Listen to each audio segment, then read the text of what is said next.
शैलपुत्री मातेची पौराणिक कथा आणि पूजाविधी। नवरात्रीचे 9 दिवस मातेची भक्ती आणि साधनेसाठी अत्यंत पवित्र मानले जातात। राजा हिमालयाची कन्या पार्वतीच्या रूपातील शैलपुत्रीची नवरात्रीच्या पहिल्या दिवशी पूजा केली जाते। माता शैलपुत्रीबद्दल आज आपण ही कथा ऐकणार आहोत। अशी मान्यता आहे की हिमालय हा पर्वतांचा राजा आहे। तो खंबीर आहे, त्याला कोणीही हलवू शकत नाही।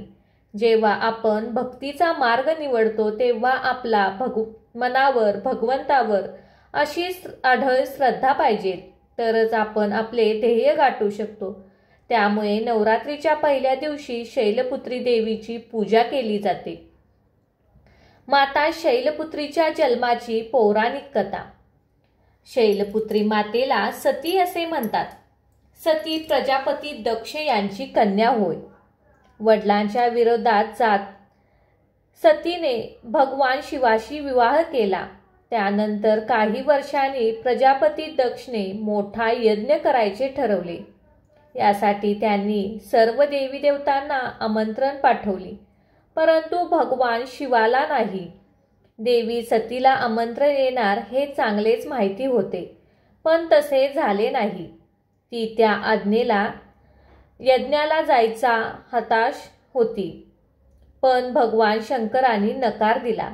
यज्ञाला जाण्याचे निमंत्रण मिळाले नाही, त्यामुळे तिथे जाणे योग्य नसल्याने त्यांनी सांगितले।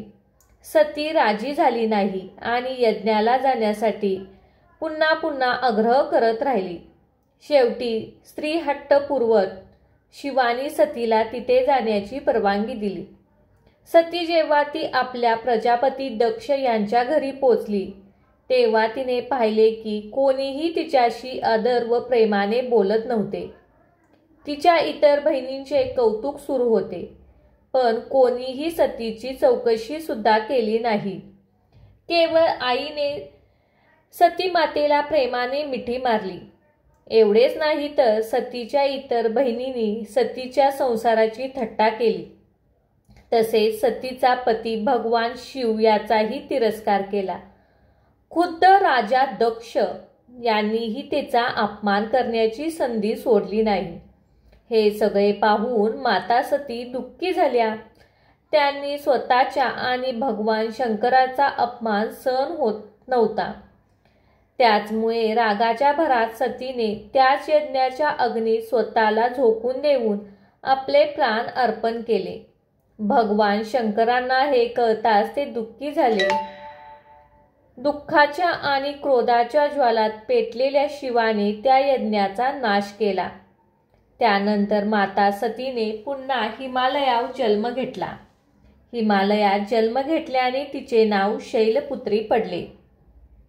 माता शैलपुत्री नंदीवर स्वार होऊन संपूर्ण हिमालयावर राज्य करत आहे। हा नंदी शिवाचे रूप आहे। कठोर तपश्चर्या करणारी शैलपुत्री माता सर्व वन्य प्राण्यांचे रक्षण देखील आहे। शैलपुत्री मातेच्या उजव्या हातात त्रिशूल आहे, जे धर्म, अर्थ आणि मोक्ष यांच्याद्वारे संतुलनाचे प्रतीक आहे। तो शैलपुत्रीचे ध्येय स्पष्टपणे प्रतिबिंबित करतो। डाव्या हातात उमललेले कमळाचे फूल आहे। ही हिंदू पौराणिक कथेमध्ये कलश हे गणेशाचे रूप मानले जाते। त्यामुळे सर्वप्रथम घटस्थापना केली जाते। घटस्थापनेनंतर कलशाची प्रतिष्ठापना करून दुर्गा मातेला पूजेला येण्यासाठी आमंत्रित करा। या उपासनेमध्ये सर्व तीर्थक्षेत्र, नद्या, समुद्र, नवग्रह, दिशा, नगर देवता, ग्रामदेवता या सर्व योगिनींना आमंत्रित केले जाते। एका लाकडी पाटावर लाल कपडा पसरावा, त्यावर माता शैलपुत्रीची प्रतिमा मूर्ती स्थापन करावी, कुंकुमार्चन करावे। तिला हातात लाल फूल घेऊन शैलपुत्री देवीची ध्यान करावे। शैलपुत्री देवीला प्रसन्न करण्यासाठी ओम शैलपुत्रे देवे नमः या मंत्राचा जप करावा। ही मनोकामना व्यक्त करून आईला प्रार्थना करून भक्तिभावाने अर्पण करावी। शैलपुत्री देवीला नैवेद्य म्हणून पहिल्या दिवशी नवरात्रीच्या मातेचे पहिले रूप असलेल्या माता शैलपुत्रीची पूजा केली जाते. या दिवशी उपवास केल्यानंतर मातेच्या चरणी गायीचे शुद्ध तूप अर्पण केल्याने आरोग्य आशीर्वाद मिळतो आणि उपवास करणारी व्यक्ती निरोगी राहते. भक्तांनो, माता शैलपुत्रीचे मंदिर हे वाराणसी येथे आहे. तिथे शैलपुत्रीचे एक अतिप्राचीन मंदिर आहे. त्याबद्दल असे मानले जाते की माता शैलपुत्रीचे दर्शन घेतल्याने भक्तांच्या मनोकामना पूर्ण होतात. नवरात्रीच्या पहिल्या दिवशी म्हणजे घटस्थापनेच्या दिवशी जो भक्त मा शैलपुत्रीचे दर्शन घेतो त्याच्या वैवाहिक जीवनातील सर्व संकटे दूर होतात असे मानले जाते. भक्तांनो, अशा प्रकारे माता शैलपुत्रीची ही कहाणी आहे.